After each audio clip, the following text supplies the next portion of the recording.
പ്രിയരെ, എല്ലാവരും സുഖമായിട്ടിരിക്കുന്നു. എന്തൊക്കെയുണ്ട് വിശേഷങ്ങൾ? പിന്നെ ഇതാണ് നമ്മൾ ഇന്നലെ രക്ഷിച്ചൊരു ജീവനാണ് കേട്ടോ, ചേര. ഒരു പാവം ജീവി. നമ്മുടെ അടുക്കളപ്പുറത്തൊക്കെ മീൻ വേസ്റ്റ് തിന്നാനും എലിയെ പിടിക്കാനും തവളേനെ പിടിക്കാനൊക്കെ വരുന്ന ഒരു പാവം ചേര. നമ്മൾ അലക്ഷ്യമായിട്ട് ഇതുപോലെയുള്ള വലിയ കണ്ണികളുള്ള വലകൾ അലക്ഷ്യമായിട്ട് വലിച്ചെറിയാതിരിക്കുക. ഇതുപോലുള്ള വലിയ കണ്ണികളുള്ള വലകൾ കിണറിനോ കോഴിക്കൂടിനോ മറ്റു മീൻ കുളത്തിനോ ഒന്നും മൂടാതിരിക്കുക.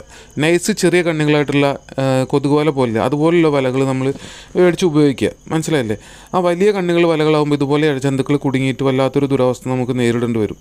പിന്നെ രക്ഷിക്കാൻ അറിയാതെ ചില ആളുകൾ പേടിച്ചിട്ടൊക്കെ കട്ട് ചെയ്തിട്ട് അവിടെ ഇവിടെയൊക്കെ വലയോടക്കിനെ കൊണ്ടുപോയിടും. അപ്പോൾ അങ്ങനെ ഒരു ദുരവസ്ഥ വരുത്താതിരിക്കാൻ വേണ്ടിയിട്ടാണ് നൈസായിട്ടുള്ള കൊതുകുവലകൾ ഉപയോഗിക്കുക എന്ന് പറഞ്ഞു. ഇത് ചേരയാണ് കേട്ടോ, ഇതിന് വിഷമൊന്നുമില്ല. ഒരു നിസ്സാരമായിട്ടൊരു സാധു ജീവിയാണ്. നമ്മൾ ഭൂമിയുടെ സന്തുലിതാവസ്ഥ നിയന്ത്രിക്കുന്ന പ്രധാന പങ്ക് വഹിക്കുന്ന ജീവികളിൽ ഒരാളാണിതും. അപ്പോൾ ഇതിനൊന്നും അങ്ങനെ തല്ലിക്കൊല്ലാനൊന്നും പാടില്ല. ഓക്കെ.